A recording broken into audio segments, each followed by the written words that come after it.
Kentucky, Wayne. Welcome to the rain.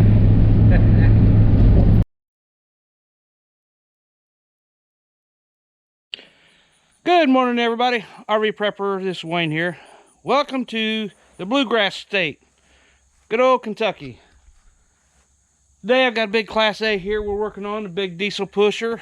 We're going to be adding 6 solar panels, a Vectron Multi Plus 2 inverter, charging setup and stuff with lithium batteries. We're doing 2 independent systems on this coach. 2 panels are going to charge the house batteries that we have here, and the other 4 panels will be charging the lithium batteries that's going to be inside the coach. I'll take you in there here shortly and we'll show you how everything's going to kind of go. But what I'm doing is disconnecting the paperweight that we have here, the Xantrax Freedom 458. The charging circuit on it does not work. It's shorted and it pulled the batteries down. So it's a paperweight. We're eliminating that, doing away with the wires that goes to it. Cleaning all of this wire set up here. We're going to be adding junction blocks up here to make everything look a lot better. These batteries here are the starting batteries. We're not doing anything with them. The only thing we are going to be doing eventually is we're going to chase the charging circuit that goes down, that goes to these batteries. We're going to label that wire. Later on, he's going to put lithium in here, so we'll need to tap into that charging wire. So while we're in here, we're going to go ahead and label that wire so we know which one it is. So once we get that done, then we won't have a problem there with the batteries. Okay, I have the inverter out, and that is the battery cables that was hooked up to the inverter over to the batteries that was on the other side over there. So I'm having to put a junction box in here where I can tie these wires together. Okay, you see I got everything tied together here in a junction box. You have your input and your 2 outputs. One goes to the TV system, the other is for outlets, 3 outlets. So we got that done.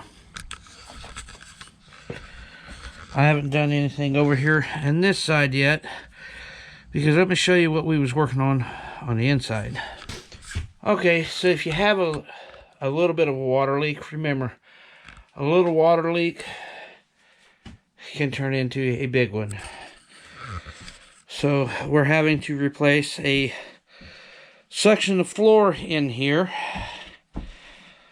all the way back up to here. So we're having to replace a section of floor.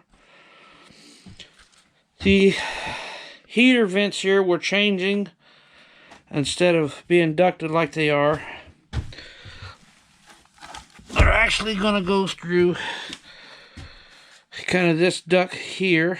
But I got some like some dryer type vents, because it has the aluminum tube. I'll show that to you here in a few minutes. But we're going to put them down, because we got to take this section of floor here out. I mean, it's gone. It's just toasted.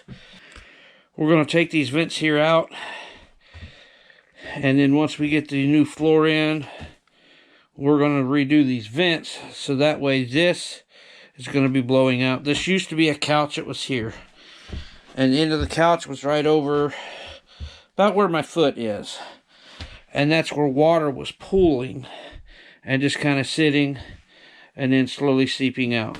So, gonna fix that. His original plan was to mount the equipment in here. And he says he was going to take care of the cooling and stuff and all that. Well, once I started mounting all the equipment, I looked in here and I said, no, that's just, you know, I'm not going to say mounting. I set stuff in there, just kind of getting everything kind of laid out, and I looked and I said, no, that's just not going to work. There's too much going on in there.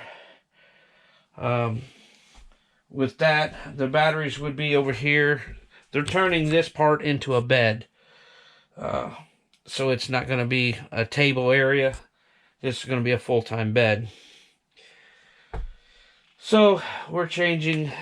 We scrapped this idea here because there's just too much with the heating and stuff that's going to go on from the equipment. It's just not going to work. We got two 206 amp hour SOK batteries. We got them too. What we're going to be running is, it's upside down, but it's the Multi Plus 2, which is a 50 amp setup, a 150/85 charge controller, and we got our power our power block. So what we're going to do is run all the batteries into this, so when he adds other batteries later, he can just add them to this. Also running a smart shunts, the Bluetooth shunt, fuse, circuit breakers, shut-off switch, the normal protection type stuff that we got to run. Now we're splitting this into two different systems. We have 6 panels. 4 is going to strictly inverter side. The other 2 is going strictly for the coach side. So we're going to have a split system in here. Some people say, well, you can run a DC to DC converter and all that. To a point, yes. Simplicity, we're just running a 2 system like this. To me, I think that's a lot better than trying to run a DC to DC converter and then you have to run wires all around there. Already got to run a bunch of wires anyway. So we're still just doing that split system. You know, this system here with the inverter, it's not getting tied to the coach batteries at all. Like I said, this is strictly inverted, run the 110 accessories. This is a heated bay. So, just so you know, we're putting the batteries and all that stuff in here. Gonna mount everything up here. I'm gonna have my shut-off switches and stuff close to this side here, so we can shut everything off easy. But I'm gonna mount everything up there. I've just got the board sitting there. I've got to fasten it down. Then what I have to do is I'll put me a 2x4 back here and screw it from underneath. That way the bottom of the board can be fastened down. And you can see it's a frame brace there. That way everything will be mounted to a 3/4 inch plywood board. It'll be solid. I'll have enough room there to mount everything. And then I'll have to run my 110 wires up over. Okay, as you see, I have one board here. I've got the charge controller, the circuit box for using shut-off switch mounted up there. The inverter's going up over there. I'm putting another wall on the back side so I can add the battery connector. And then we're gonna have the batteries in there. One thing, if you get the Multi Plus 2 version here, if you noticed, you have no screw terminals to tighten the wires down. What you do with these, when you take the wire, you strip it about 3/4 of an inch to 1 inch.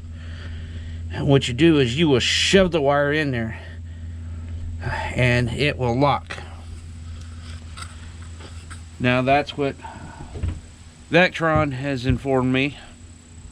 So I'm going to get that panel mounted, and then I'll get these wires up in, And then what I'm going to do, I'm going to get the wires all on here except for the battery wires.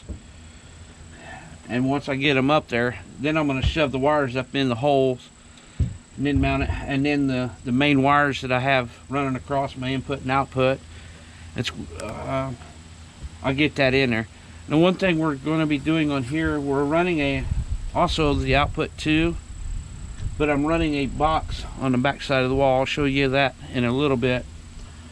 He wants to do that way if somebody else wants to plug into his coach, he'll have a plug inside so that at least they can plug in and be able to run a microwave or something like that. So we're going to get that wired in as well. But the main thing is, you know, getting all these others mounted. It's fun. I've been dealing with personal issues it's really been hard on me, so I kind of stepped away from this here for a couple days.